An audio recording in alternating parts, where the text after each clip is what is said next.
Hello, everybody.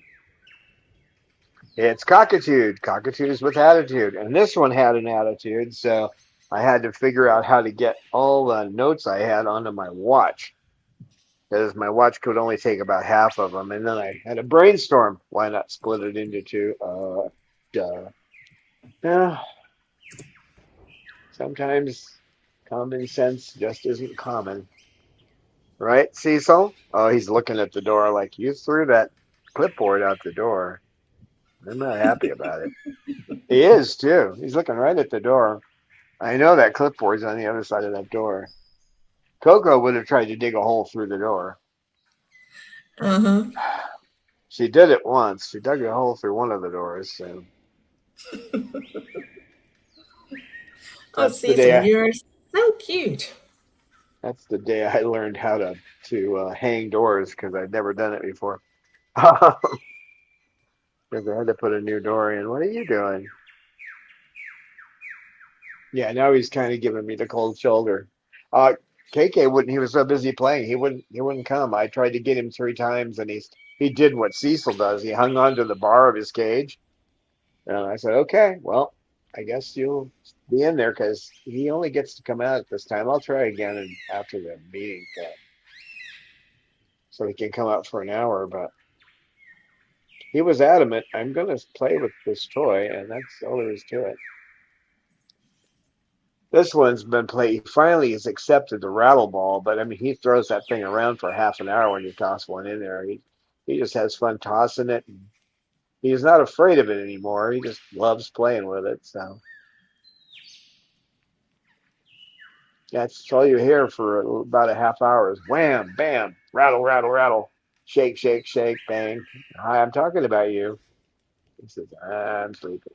He was doing that this morning, so he's kind of tired now. He tired himself out.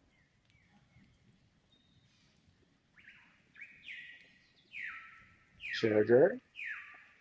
She's not quite pretty enough yet. She's still working on it. So we have Cecil, the clipboard seeker, and Sugar. She's been playing a lot lately. She's going through toys, and then there's the snowball. Jasmine's in. She's put herself in prison. Probably, let's see, I can do telephoto so we can get a better picture. Probably because Amy is into prisons, so. Do you think she wants to signal me that she has the same hobby? Yeah, I think so. She was pretty busy this morning. She was active, flapping her wings at me in the Just to morning. clarify, I've never have been into prison yet. No, you just like to manage them, that's all. Just when the viewers think like, Amy, what did you do? Well, what she did was Amy bought she bought a game where you play like you run a prison. So sounds like a fun game. It's about as weird as I don't play games anymore, but the last one I played was Bio BioShock, which is definitely not a mainstream kind of game. It's extremely different. I mean, when you have to shoot yourself with these shots, change your DNA, it's really odd, but it was fun for the short time I played it. No games for me now, unless Cecil is the one playing them or Snowball's playing them. Just don't wake me up. I'm tired. You tired? You tired, Snowball? So Jasmine. let's start greet some of our chatters. Colin Thurston is here, so Jocelyn Triggle, Rosebud Atkins, Falcon Sue, and Jem and Jamie. Hello and welcome, everybody. Good to have you here in the chat. We also greet all the other viewers and lurkers and the And people those who who watch will, later. yeah, those people who have those thing called jobs. Yeah, they used to, what did they used to call those kind of people back in the Middle Ages? Serfs. But they've taught us that being a serf is the right thing to do. You should be working for some rich person who doesn't care about you. So, hi there. I think you had a better shot with the Lord of the Manor than you do these people who own these businesses these days. What are you doing up there? Oh, she's really going at the preening.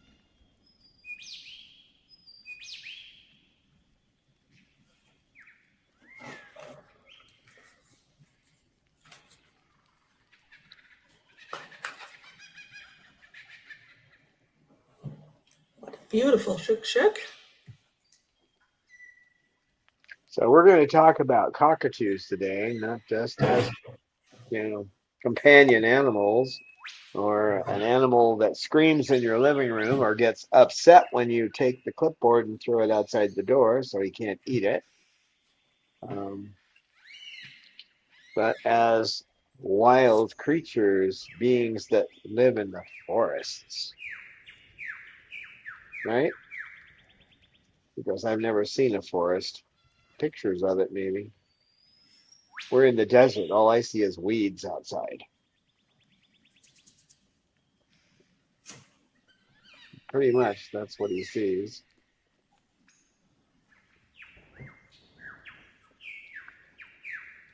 So, from the day when I first got Chloe to today has been quite the journey, learning about what's going on in the wild, how these guys live in our world as companion animals when they're in the best situation, or uh, what would you call them? Trinkets or little prizes that people have in their in a cage, so they can say, "See, I have a cockatoo. See, I'm different. I have a cockatoo." Now, that doesn't usually last long, but so not only do they carry the trauma of where they've been, who did what to them, and when, they also have, instinct, natural instincts. So when I look down in a cage and I see Cecil, he's grabbed a toy, he's sitting on the toy, and he's covered himself half with paper. I don't say, "Ah, cute." I feel sorry for him because he wants to be a wild cockatoo. He wants to be raising young. It's built in, don't you, big boy? Oh, you're just not happy with me at all. That look, that look. He threw the clipboard out the door. He's had that look on his face since I tossed it out the door. Oh no, how could you? The poor clipboard.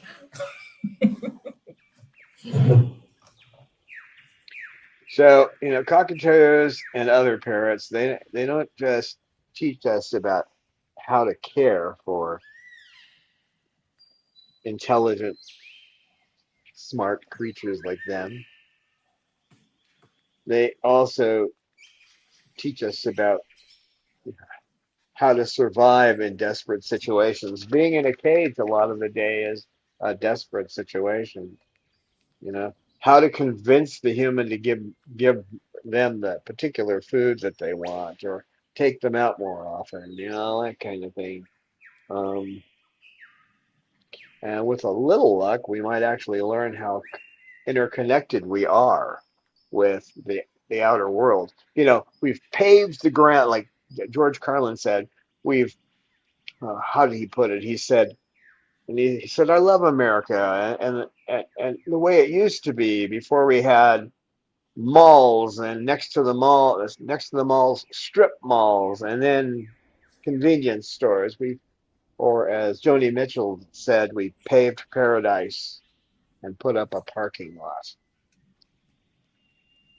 But we are connected to all that. And if you don't think we are, you'll find out there is a connection between living beings and their environment. And if you don't respect your environment, you're not even respecting yourself. But we can see it out there in the world with what's going on, all the flooding. And how about those locusts, folks, taking over parts of Africa and in Europe too? I mean, they're just moving up through Asia into Europe. So this is what happens when you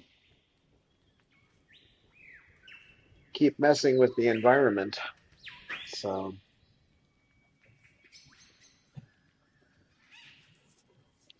so what is a cockatoo?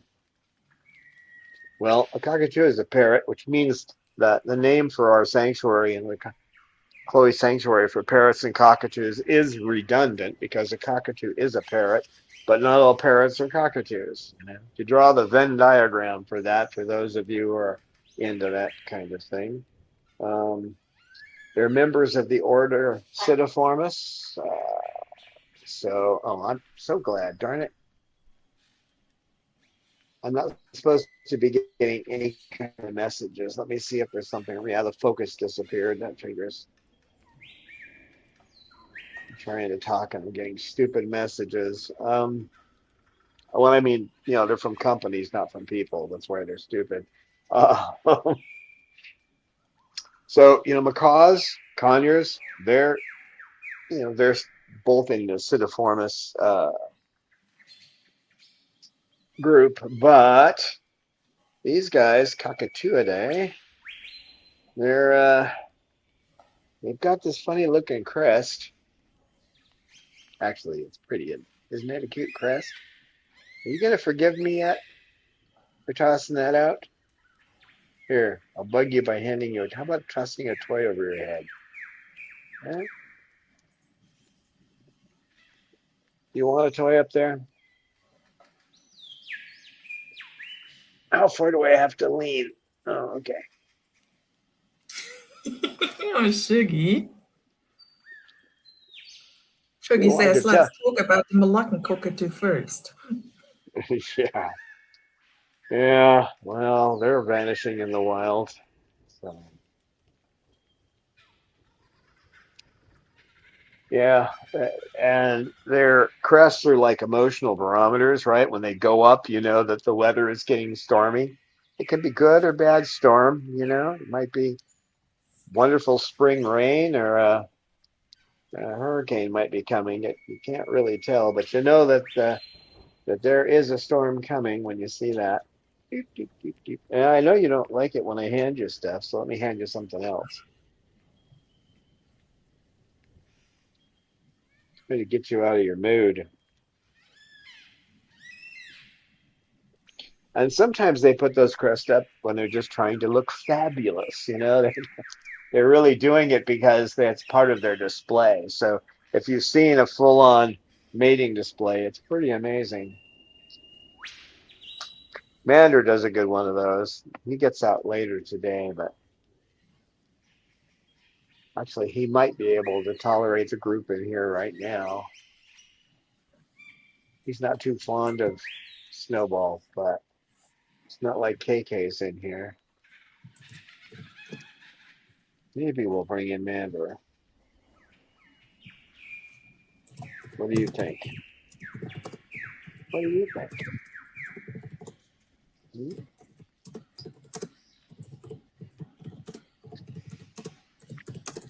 Now, a lot of parrots have green plumage, but there you won't find that in the cockatoos.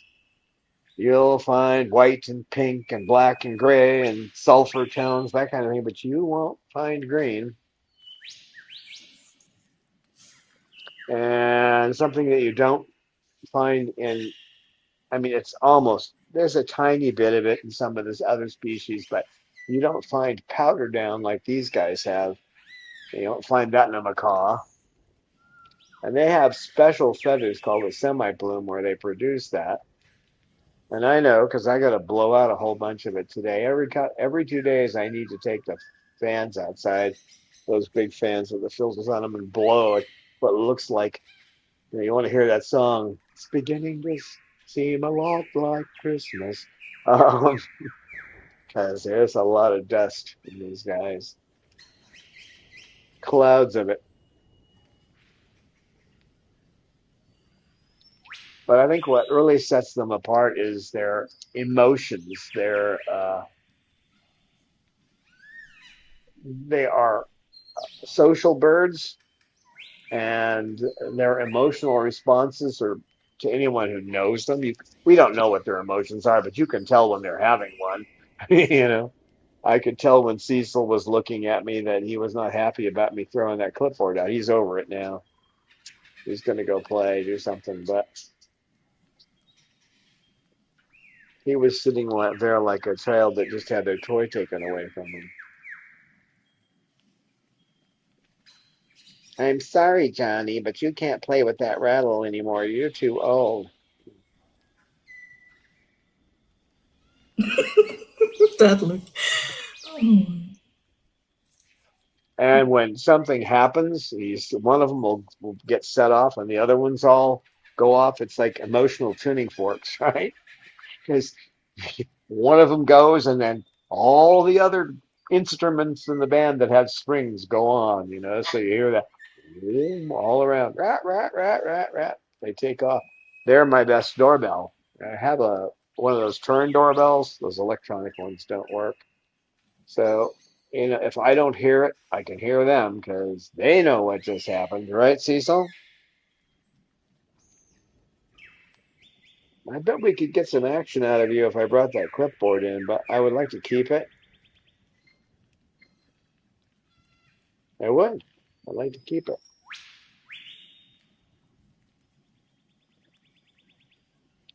So they form close bonds. It's one of the problems with people is they'll hold an umbrella cockatoo and it's so cuddly they don't realize that. That's like Dr. Jenkins told me one time. He said, "Yeah, it's too bad they're so cuddly," and that's a fact because people don't realize how much work they are. In the wild they take care of themselves, but when they're in captivity, we have to care for them. It doesn't always work out so well, but so we know as a fact that they have the capacity for grief, jealousy, and joy. That may not be human, those may not be the human equivalents, but they do have it. And obviously they play. And this one up here has been grieving Chloe's loss since she left us. So how do I know that? Because he'll get up in the aviary and he'll just look for her. He'll sit up there and just look. And it's not a good look on his face when he does that. It's like the lost Lenore from Edgar Allan Poe's story.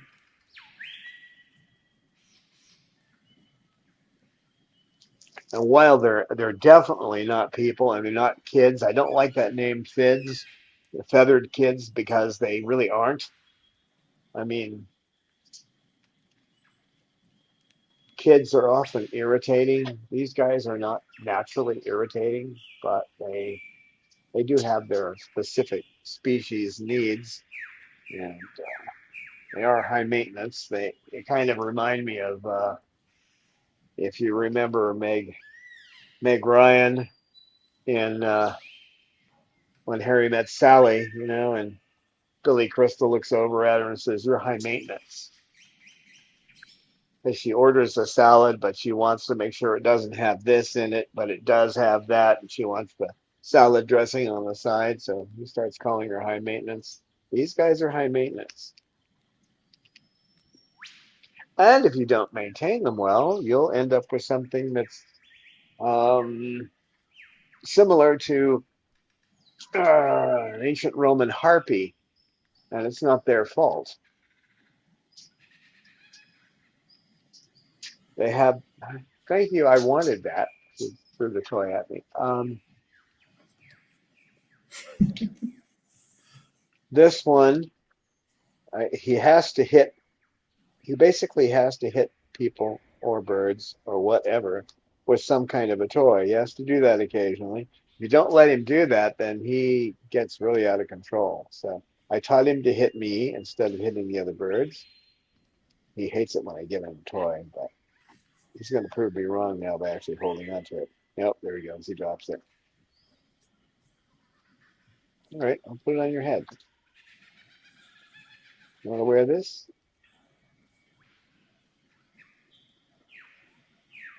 He doesn't like you to hand him toys. He usually throws them at you or drops them.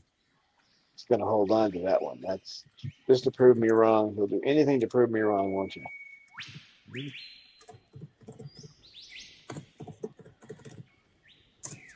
And of course, they have beaks that can crack concrete.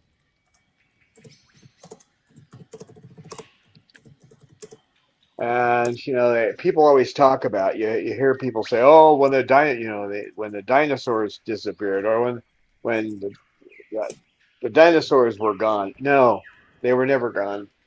Oh yeah, the big ones, the Tyrannosaurus Rex, and these other ones. Yeah, they're gone. But hey, no chewing my foot, you little monster. You little monster. Now you're going to get me back the other way, huh? Go after my feet. So roughly 63 million years ago, we had a little visit from something outside our solar system, and it wiped out most of the dinosaurs, but the important ones are still here. Isn't that right, Mr. Theropod dinosaur?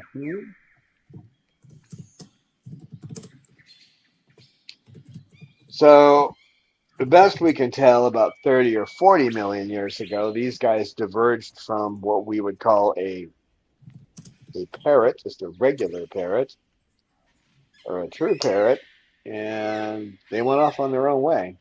That happened in what we think now is Australasia. And then when they separated, these guys kind of got, there are some of them in Indonesia, and there are some in Australia. I think the granddaddy of all of them was the palm cockatoo. They do indeed. Which is funny since, if I remember right, the palm cocky is black feathered, right? Yep. Black and I think some red in it. Yep, highlights of red. Yep. Pretty smart guy. So they actually split from their true parrot group pretty early on, and you can find them in dry savannas, as you can see in Australia, in some of those areas. You can find them in tropical areas. They've adapted to all those areas.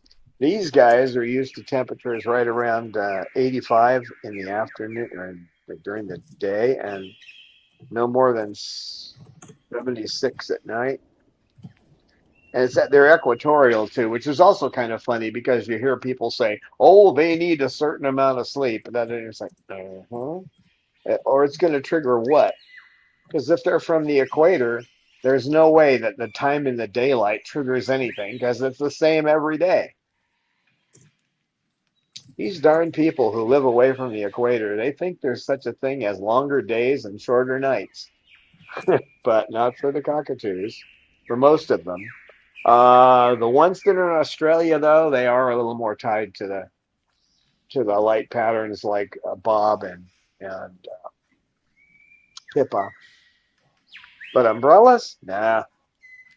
They do need their sleep, but they can sleep during the day, as you well know. I think we have our example over there. Oh my, you guys. Even though they only sleep with half of their brain, they turn off one half or the other. Did you mention the time frame when the cockatoos split from the rest of the parrots, from the true parrots? about 30 or 40 million years ago. We don't know exactly. Exactly. I also have here an estimate. It's 40 to 45 million, and the oldest found fossils are from Australia, and they estimated 20 to 23 million years old. So that's quite some time. Well, Brad lives there, so there's at least one fossil that isn't that old. I hope he listens. I hope he listens to this. Greetings to Brad in Hi, Australia. Brad. I have to tease you. We At least miss that you, wasn't. Brad. We do. I won't talk about your flora and your fauna. I'll avoid that. Um, yeah. So they developed intelligence. You know, why did there are only a certain number of reasons. Basically, you're not going to develop a large brain like they have, um, which is actually quite high on the brain uh, size index. You're not going to develop that unless you have a reason. So they had complex environments they had to deal with, and they had to find food. They had to go through different kinds of terrain, and that that required more brains than brawn. So although they are physically powerful with that beak, it's mainly so they can eat. They didn't develop a powerful beak to attack anything. That's not the way it works. They generally will just, these are flock animals. Most cockatoos are. I say that because the poem is not. Um, they will just fly away. That's how, you know, the fight or flight response, it's mostly just flight for them because they can just go off and they'll scissor. One will fly one this way, one will fly another way, and then that just completely confuses these mammals that think they can kill them. And on top of that, that when they yell, it's pretty loud. It's like a friend of mine who had been down in he was down in Indonesia. He took his family there. It's amazing that he they didn't his wife didn't divorce him, but and they were in this grass hut, and in the morning there were it'd been raining pretty much on and off all night, but they heard this, what sounded like thunder, but there was no sound of rain, which was weird. So they looked outside and they were like uh, anywhere from 2 to 500 umbrella cockatoos all screaming at the same time. That's what they thought the thunder was. So I used to call Chloe when she was my only bird. I would call her the Thunderbird because was so loud. So One of my they're budgies also wants to be very loud. He has fun to actually incline his volume like so really pressed noises, and then you can really see how he has fun, like when we are standing around and being like unpleasant sound. Be quiet, please. Yeah, when Murray was here, she would comment on that when they got loud. Murray would sit there and go, "Good grief, good grief." Yeah, that was her response to that kind of loudness. So with biologists have studied them, and their brain to body ratio is among the highest in birds. Um, they're on a par with primates as far as that, but they have some advantages. They have better neurons. They're more efficient. They do more. They don't have a cerebral cortex, so they have another part of their brain at the base of the brain, kind of where our lizard brain is, the one that says, I want that chocolate bar. That one. Um, instead of having that there, they have something that says, oh, I bet I could go knock that brick off that trash can. You want to go, buddy? Let's go get the trash. Um, so they have a highly developed sense of consciousness, and it's in the spot where our dumb section is. So our lizard brain, in their brain, that area is highly developed. So And the other thing that you don't usually see in animals is they pass things on from one generation to the next. So those people who live in Australia, you're going to have to figure out what to do besides putting a brick on your trash can because they pass that information on, so their kids will just keep working with it and they'll keep finding new ways to open trash cans. So some people have put locks on their trash cans, and if they forget, then when the trash people come by, they can't don't empty the trash. So now they got to haul their trash themselves. So, and I'm sure there's a cockatoo sitting somewhere going, laughing about that. Rosebud asked if they are good problem solvers. I guess they are. Well, they are.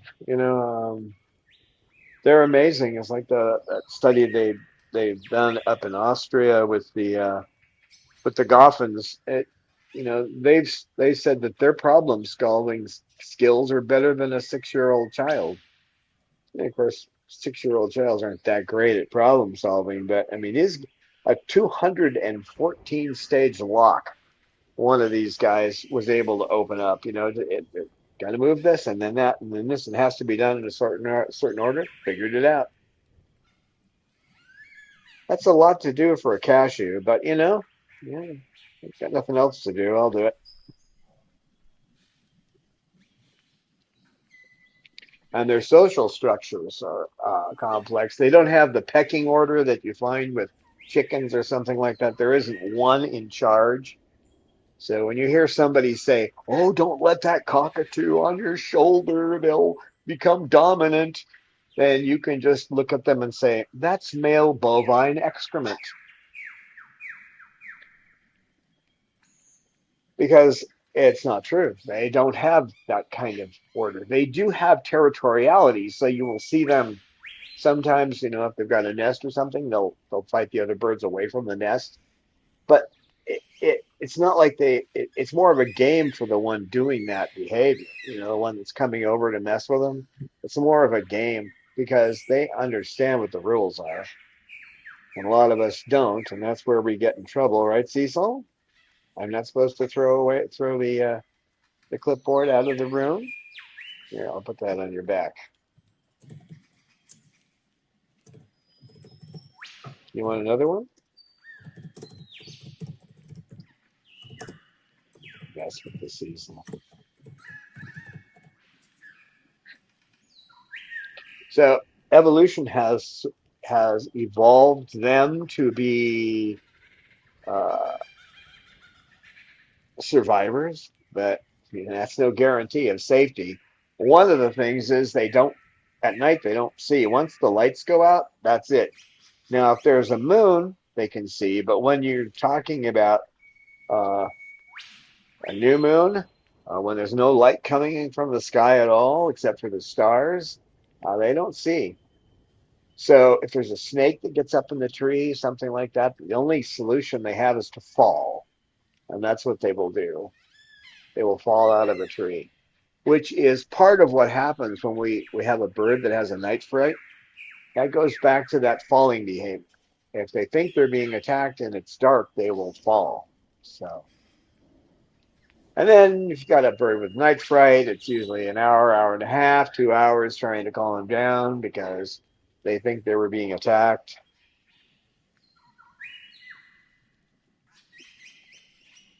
You guys are all, well, someone's woken up. They're all so active. Wake up, Lucy. Lucy, wake up. He looks at me, which is not. Yeah. Cecil's playing with he likes those little plastic cups. He likes to play with those, but ones with a smiley face. A smiley face like in Watchmen.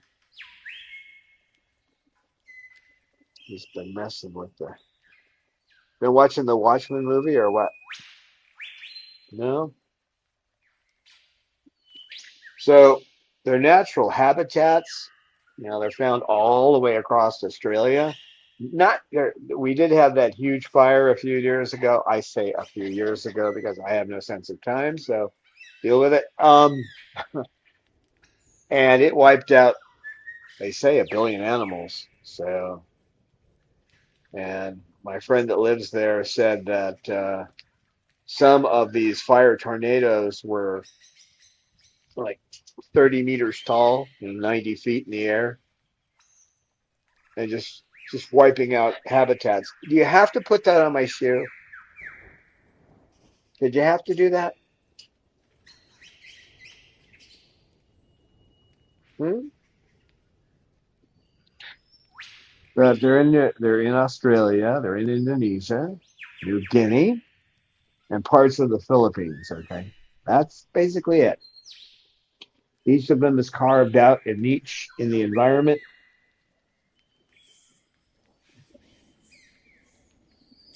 What a sweet look. That's the Snowball. He's a sweet boy. Hi. Hi, Snowball. So cute. Jesus, he's a fun boy, aren't you? Huh? Aren't you a fun boy? He is a Hmm. sweet boy.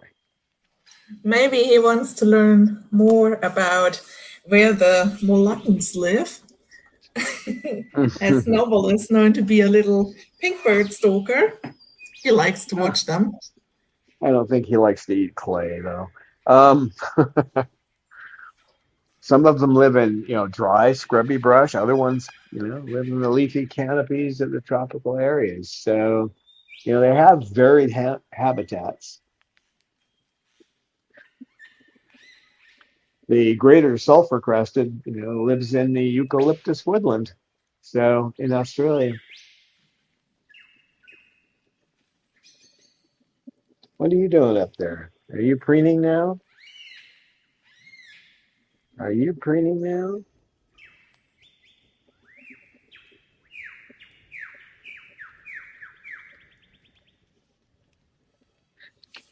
One thing they do in the wild that they can't do with us is they fly long, long distances in order to forage.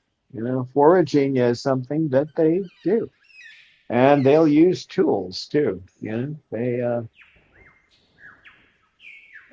known to use sticks and things that they find to pry things open. Um, Cecil, my best example of the tool use is the time that Cecil was trying to get up on the cage, there was a cage door open, and Murray, the African gray, was sitting up there. And Cecil went up there, and Murray started leaning over, going, come on, which is her way of saying go away. So Cecil got down, went into a pile of toys, came out with a little toy boat on a stick. It swiveled, and he climbed up there, and Murray's going, come on, come on. So he's up there looking all cute, swinging the little boat back and forth. And then he goes, whap, and hits Murray with it. Now, it was lightweight, didn't hurt Murray at all. But Murray was shocked, so she took a step back. And he whacked her again. So she started climbing down the cage, and he went and whapped her on the tail. And none of this was hurting her, by the way. It was just, but then he got on the edge of the door looking out, and he swung it one way, swung it the other, and the next time he let go of it. So if that isn't tool use, I don't know what is. I've seen others, but that's my favorite example. Are you gonna climb up or bite my shoe? What are you gonna do? Hey, you're gonna bite my shoe, huh? Figures. He lulls you into a sense of complacency, and then he bites your shoe.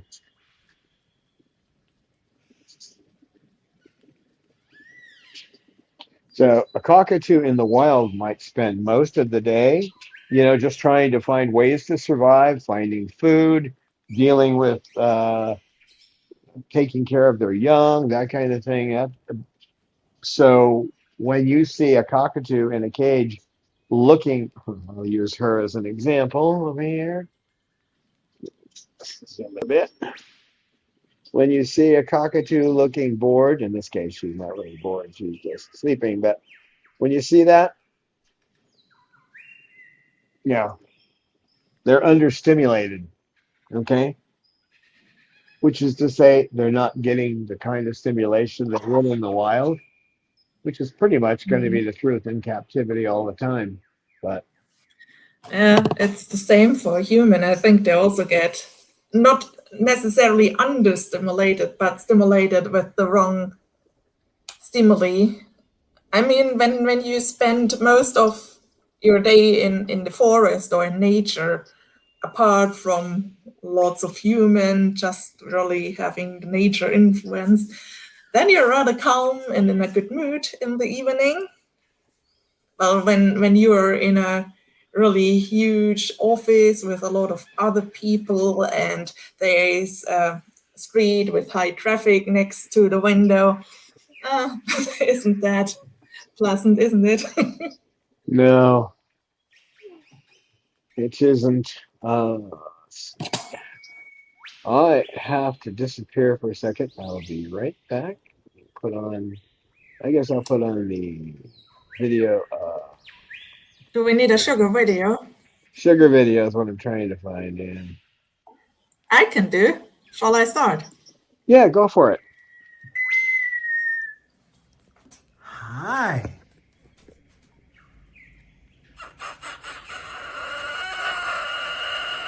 Hi.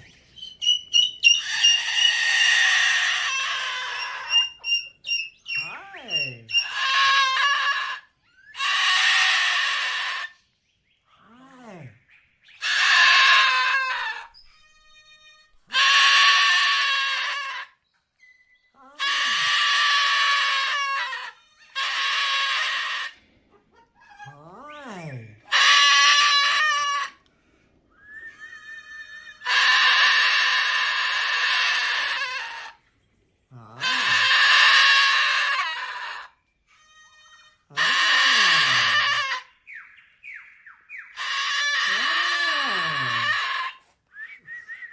Hi. Hi.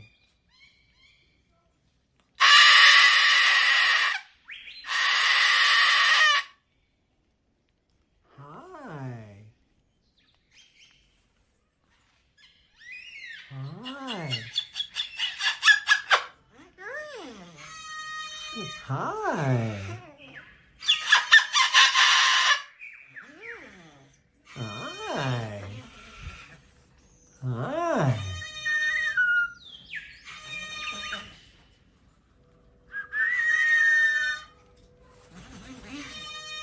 Hi.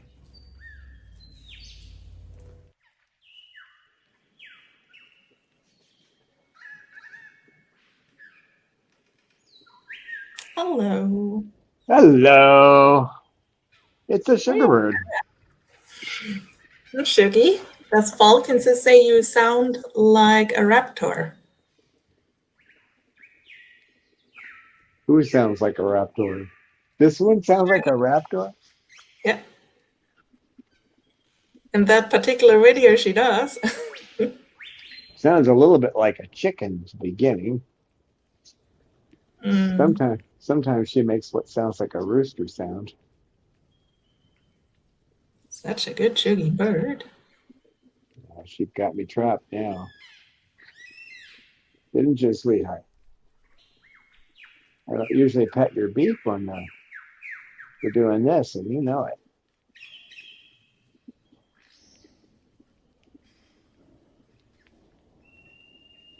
So right now, the conservation is not looking too good. Several of these cockatoo species are teetering on the brink. Lesser sulfur cockatoos in Indonesia. The lessers are in Indonesia. The greaters are in Australia. Uh, the lessers are on the decline. What we call a moluccan or a serum cockatoo is on the decline. This one right here. Are you on the decline? She goes, no, I just want to be petted.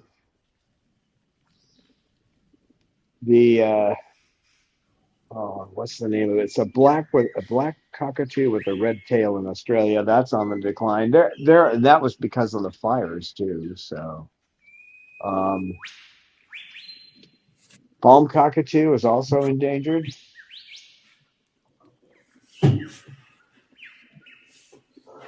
And those of us who actually have these guys in our environment are going to be facing stricter and stricter laws because they don't want them being stolen from the wild and sold in their captive trade. So, um, and because there are still people who get away with that, uh, it's going to get harder and harder to have these guys in their home.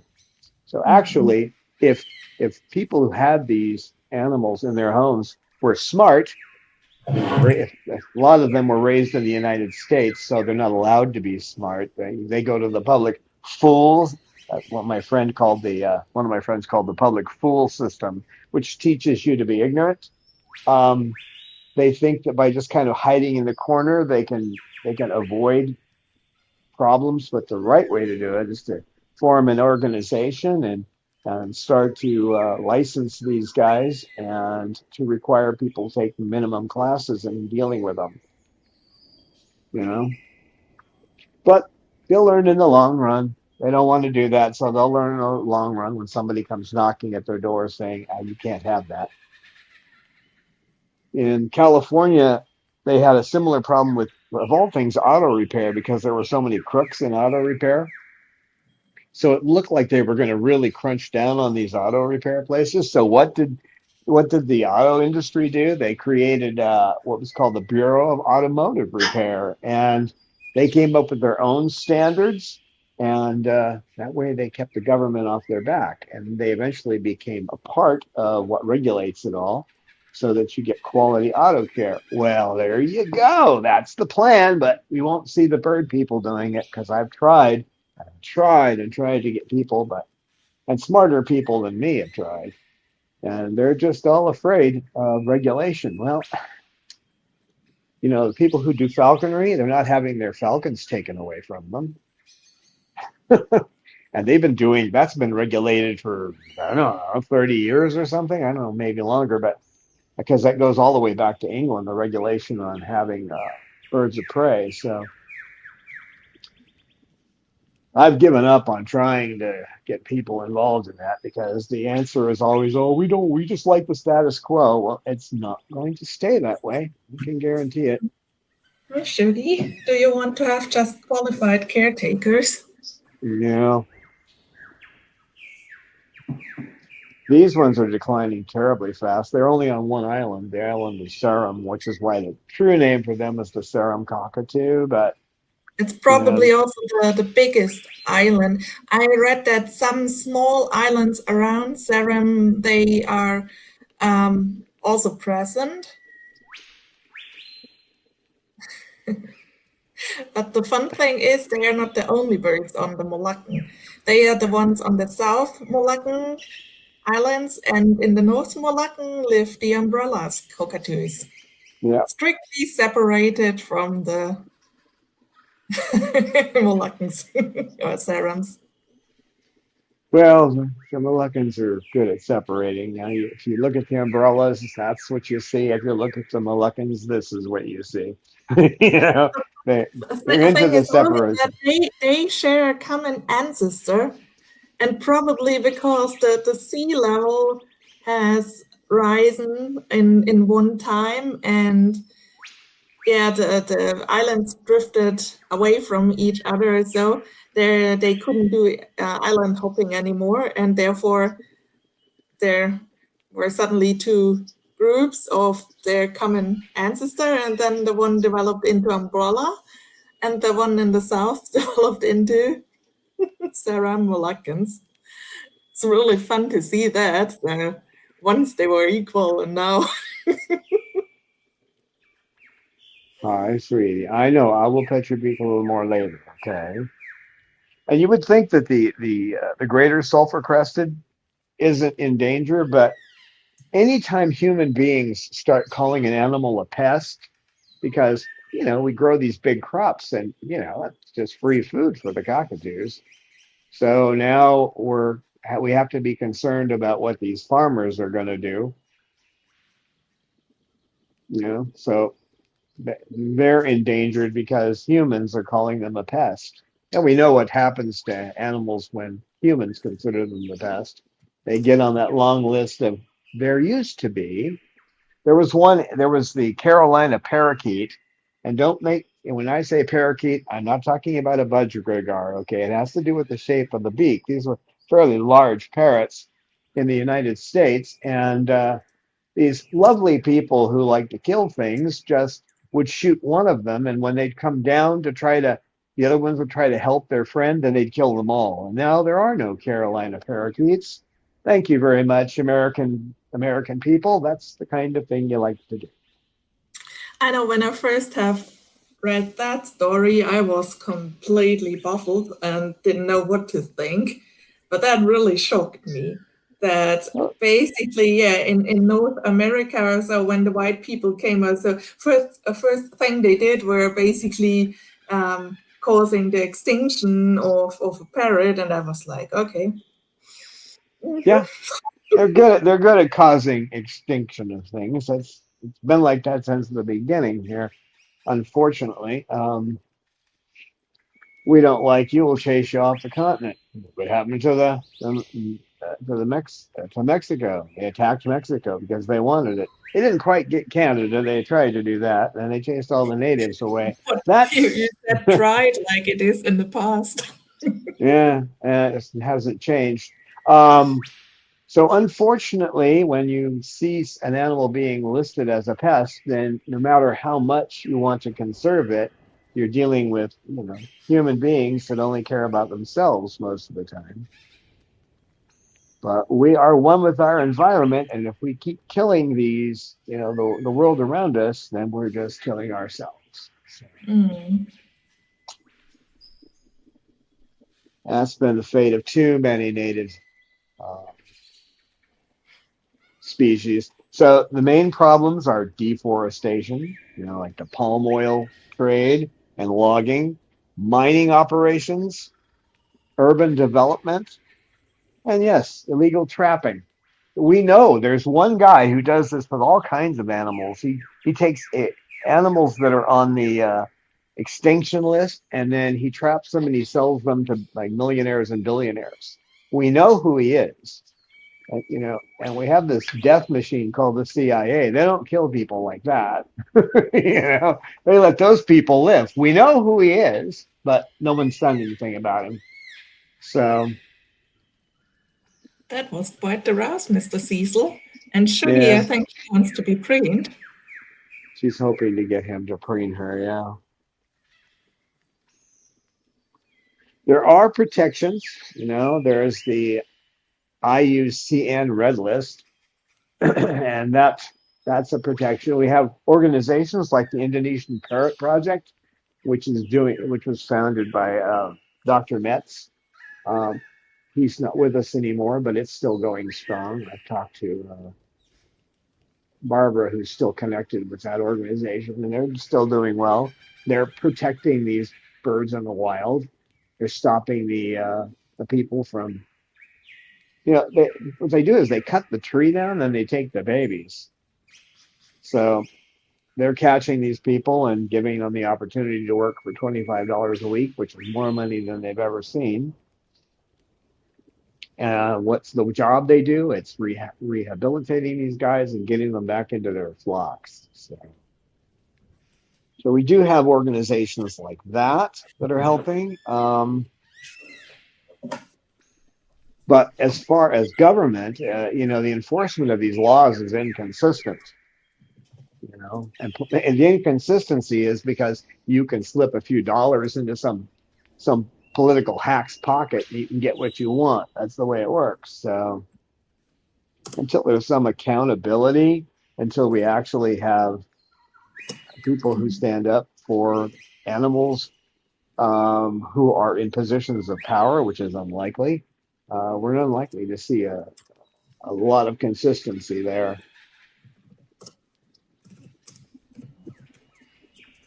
Now, a lot of birds in sanctuaries were once wild. I think the only one here who was once wild is Sugar, because she doesn't like to sit on anybody. She likes to be touched, but she doesn't want to be sit on anybody. That's kind of a trait of a bird that was raised in the wild. So,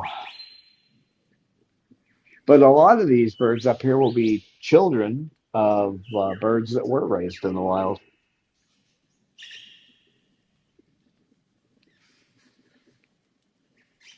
And the trauma these guys have gone through, you know,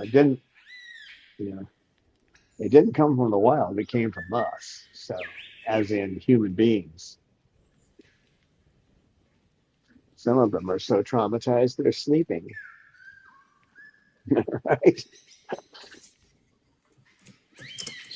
She's quite a girl. She's been so active lately, and then she's just sitting over there going to sleep.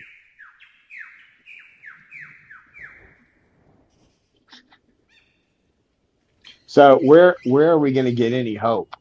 The only thing we can do, it's got to be us.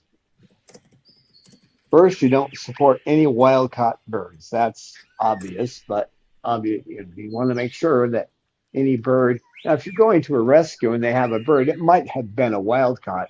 You're not supporting that trade by taking it from a rescue that's trying to help somebody. But if you go to a pet store, you never know what you're going to get. So, stay away from the pet stores. As the black market thrives on ignorance and impulse. That's how it works. So, support rescues and sanctuaries. That's a big one. If you got a sanctuary or a rescue in your area, support them. So a friend of mine was talking about, who doesn't live close to here, he's talking about supporting us. And I know she has a rescue close to her, so I suggested she go and support them. She can go there. She can, she makes little craft items. She can sell those and donate the money to that organization. Uh, Stay away from pet shops. Don't go to a breeder's house unless you're going to put a sign on and protest what they're doing out front of their door. I'm not suggesting you do that. I'm just saying, avoid those breeders, and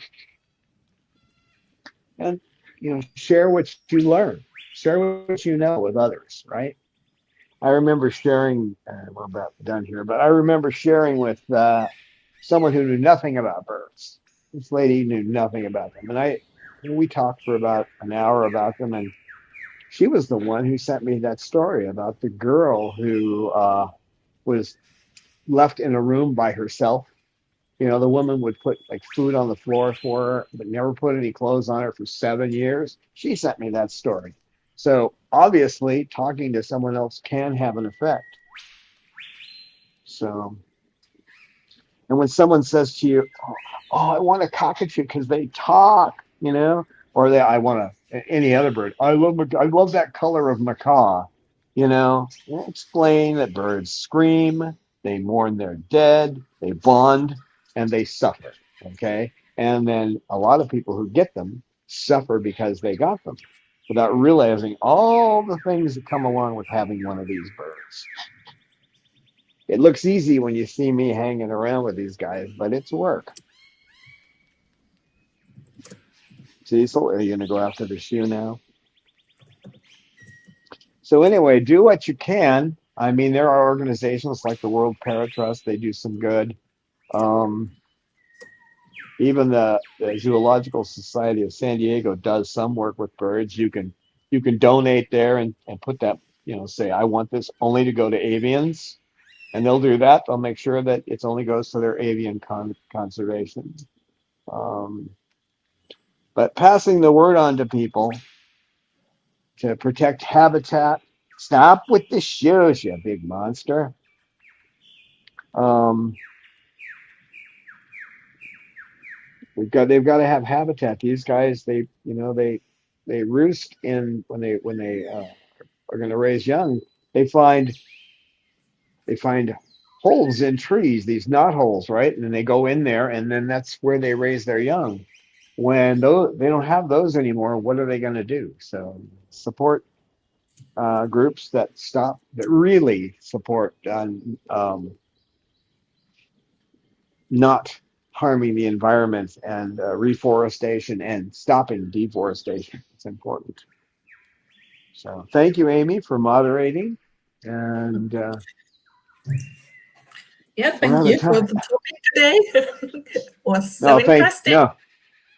Thank you for the topic. You're the one who came up with it. So everybody Yeah, thank Amy for that. It's her I topic. was curious about all that because I think it's also good to have in mind, in the back of the mind, a little where these guys come from and what the state of the wild is, since it isn't less threatening to what they face in captivity.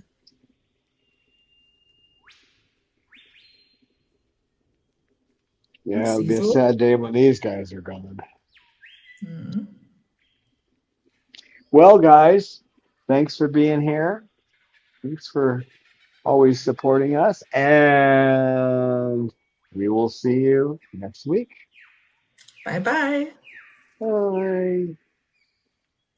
Right, Cecil? Bye.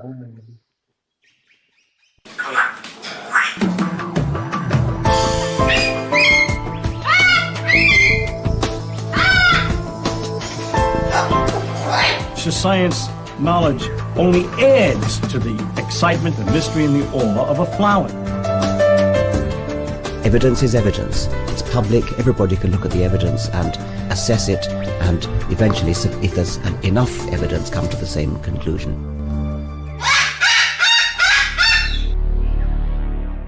The Chloe Sanctuary for Parrots and Cockatoos, a non-profit charity dedicated to the empowerment of captive parrots and public awareness.